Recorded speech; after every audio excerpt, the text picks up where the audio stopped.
CRC Evans's expertise in engineered systems helps clients accomplish their pipeline construction goals.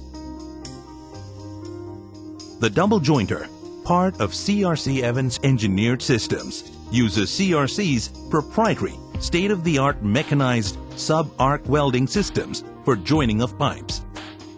The double jointer system is designed to reduce in-the-field production time by having joints pre-welded before they arrive in the field. A crane or a forklift loads a 25 to 70 foot long pipe onto an incoming pipe skidway rack. The slope and the trip arms roll the pipe onto the lower in arms, which place it onto the incoming conveyor. The pipe is now placed on the hourglass rollers. These rollers longitudinally transfer the joints towards the next station. The first pipe is moved to the second set of end preparation area skidways. Now, a 10 to 40 foot long pipe is loaded onto the incoming pipe skidway rack. The pipe is then positioned on the lower in arms and placed on the incoming conveyor. The rollers transfer the pipe towards the first pipe. The pipe is stopped at the first set of end preparation area skidways. The kick-out arm pushes the first pipe off the rollers and rolls it down the skidway. The first set of skid trips stop the pipe, and when the operator is ready, rolls it towards the second set of skid trips, which are the centering trips. Now, the second pipe is kicked off the rollers and pushed onto the skidway towards the pipe-facing machine.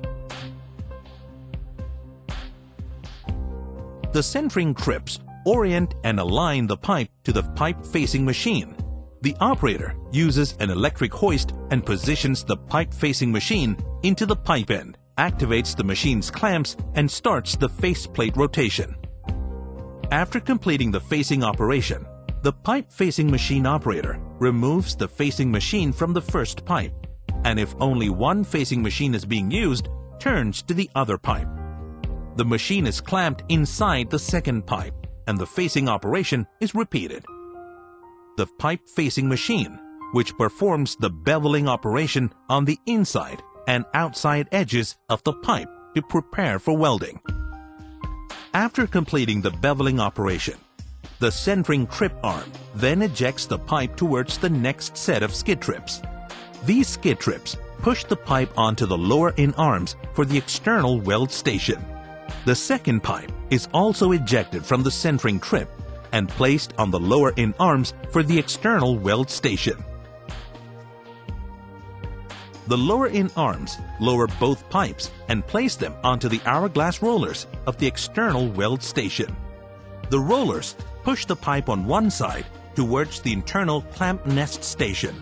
A nest pipe is mounted on a car which contains and transports the internal pneumatic double joint clamp.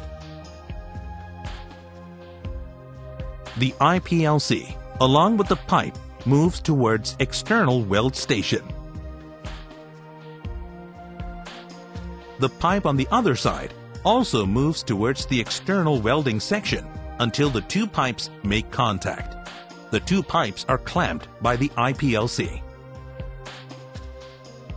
The powered rotator, the no-tack unit, and the idler rotators are the three main units which help in aligning the two pipes for the welding process.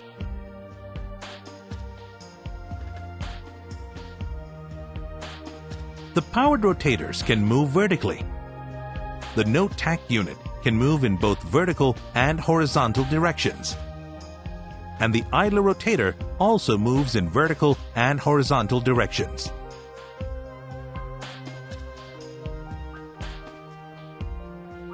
The rotators lift the pipes, the weld head comes down, then the rotation and welding start.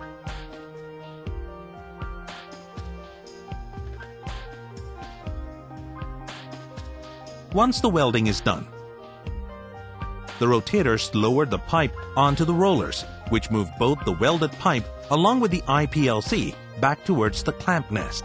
The IPLC goes back into the nest pipe, and the external welded pipes move back to the external weld station. The kick-out arms push the pipe onto the skidway towards the internal weld station. The skid trips push the pipe onto the lower-in arms of the internal weld station. These arms lower down to place the pipe onto the rotators. The internal welding operation starts. The welding boom travels inside the pipe and stops near the welding area. The rotators roll the pipe for internal welding.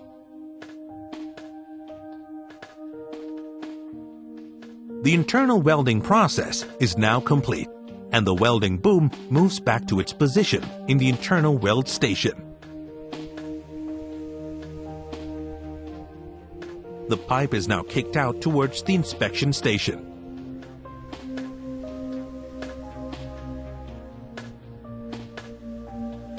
The trip arm pushes the pipe onto the lower-in arms, which place the pipe onto the rollers of the inspection station. The rollers move the pipe towards the X-ray boom. Once the pipe reaches the desired position, rotators lift the pipe and start rotating.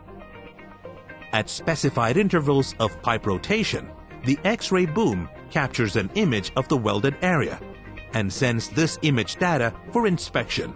The inspection is now complete, and the pipe is lowered onto the hourglass rollers, which move the pipe to the kick-out location. The pipes which clear the inspection are moved onto an outgoing pipe rack,